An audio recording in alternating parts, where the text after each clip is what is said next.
eu não vou responsabilizar tão somente o Ferreirinha. Embora o lance dele, o Renato definiu muito bem, neste momento o Renato foi preciso na coletiva, parecia o jogo dos amigos, né? Pode ser antes ou depois da cervejinha, na beira de praia. Aquele jogo que a gente bota duas latinhas assim, ó, de um lado, fazer um gol, duas latinhas do outro lado ali, e o Ferreira não acompanhou a bola e o Grêmio tomou o segundo gol. Mas o Renato também assina esta derrota, meu caro Ribeiro Neto. Bom, em primeiro lugar, eu quero dizer que eu divirjo parcialmente do teu discurso inicial, embora ele tenha sido brilhante, criativo, como tu és, Meneghetti. Porque cada um tem o seu modo de gerir. Gerir pessoas é uma das coisas mais difíceis que existe, e o Renato tem a sua, é muito peculiar. Então, se ele acha que isso, ele ganha pontos com o grupo, então eu não vou aqui criticá-lo por isso. Eu posso criticá-lo por outras coisas. E, aliás, eu quero dizer para vocês que tem como criticá-lo, sim.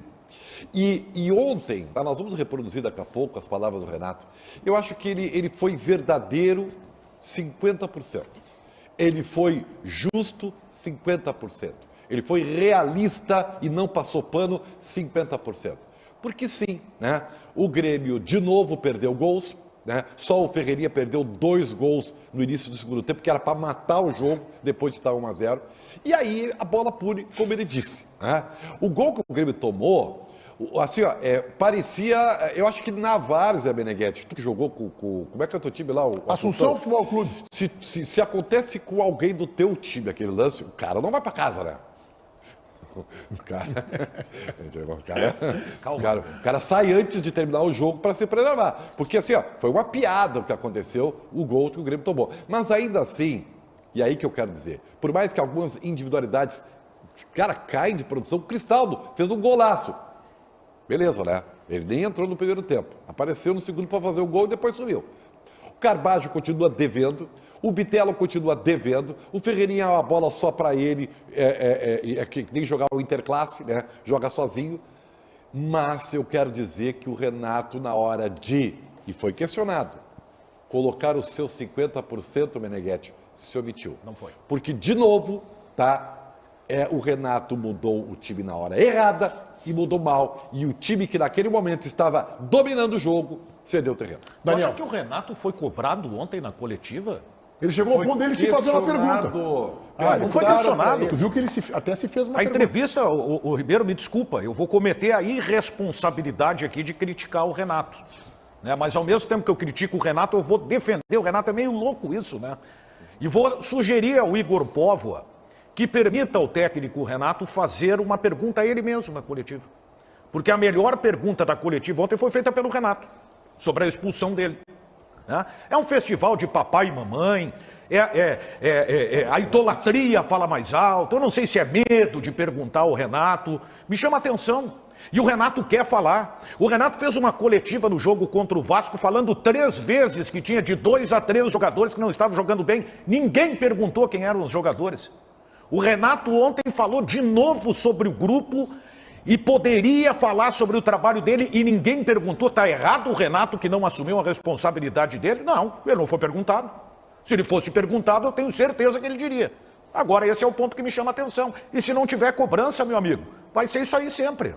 Fala, pareceu uma crítica. Olha só, eu concordo com os amigos, concordo com o Ribeiro, que o Cristaldo faz o gol e tal, mas eu não concordo sobre a crítica ao Renato. E não é porque não pode criticar ou não, é porque assim, para mim tem um absurdo que é na entrevista, que qualquer outro treinador, se fosse questionado sobre isso, daria uma crise, um caos. Ou se falasse isso, que o Renato pega e fala assim, não, porque treinador orienta, ajuda e tal, só não pode entrar em campo. Quando uma vez um técnico falou que eu não bato o pênalti, meu Deus, e é uma verdade. E eu não critico o Renato por isso, porque eu concordo, tá? Ele pode falar isso. O treinador orienta, passa a informação, não entra em campo. Leão foi demitido do Grêmio por uma resposta assim. Então assim, e eu até entendo, acho que fica ruim tu falar, acho que é verdade, mas fica ruim falar, né? Porque daí parece assim, eu ganho, vocês perdem. Mas o Renato... é o único cara que fala e pela grandiosidade dele não se cria uma crise. Agora, eu não acho que o problema seja ele especificamente nesse jogo, porque assim, ele vai tirar, na troca que ele faz, tá? Que ele bota o Galdino, que é o que todo mundo tá reclamando, na ponta e traz o Bitelo pro meio, ele vai fazer o quê? Ele vai botar o Iturbe. Vocês acham que o Iturbe ia melhorar? Não o Bezos ia não era melhorar? pra botar Vocês ninguém. acham que... não, mas então deixa o Bitelo na ponta e aí bota o Natan, o Luan. Não é Cara, pra botar aí nós vamos ninguém. para um outro problema do Grêmio, Não né? é pra botar ninguém. Ninguém. Ah, Tava deixa o time encaixado. morrendo fisicamente. Não, o time tava encaixado. Vamos ouvir o Fabiano Baldasso. Eu acho muito importante a análise específica do jogo de ontem para saber o que aconteceu no jogo de ontem. Só que o atual momento do Grêmio não se explica só pelo jogo de ontem. É verdade. O Grêmio nos últimos 10 jogos tem 2 vitórias. O que está acontecendo no Grêmio? Eu mais ou menos tenho uma ideia do que possa ser. O Grêmio construiu um início de temporada diferente do que todos imaginavam, contratando, formando um time, o Renato encontrando soluções, ganhando um campeonato gaúcho improvável, com uma aura Luizito Soares em torno de tudo que acontecia. O Grêmio construiu um ano inesperado para todo mundo. Mas o Grêmio, por incrível que pareça, Leonardo Meneghetti, começou a se boicotar no decorrer do caminho. O Grêmio começou a promover crises próprias. O Grêmio criava suas crises. O Grêmio criou a crise Adriel, muito mal conduzida.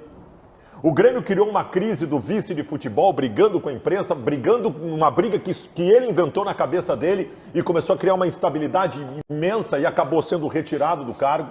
Soares. O Grêmio conduziu errado a questão Soares, com vídeos vazados, poucas explicações, ninguém se manifestando, criando um zoom danado durante mais de um mês em Porto Alegre. Não sei como é que o Grêmio está conduzindo a questão Bitelo, porque o Bitelo desapareceu e me parece estar com a cabeça em outro lugar. Eu acho que o Grêmio se auto-boicotou. O Grêmio se auto-boicotou, porque o Grêmio perdeu completamente, para mim é nítido isso, o Grêmio perdeu completamente o foco. O Grêmio está desfocado, o Grêmio não está ligado nos jogos, o Grêmio não tem aquela conexão que tinha em determinado momento, que fazia dele um time diferente, que queria mais que o adversário, que o Inter, inclusive, em Grenais, e que fazia a coisa acontecer. O Grêmio se desmobilizou completamente. Acho que por esses motivos que eu citei.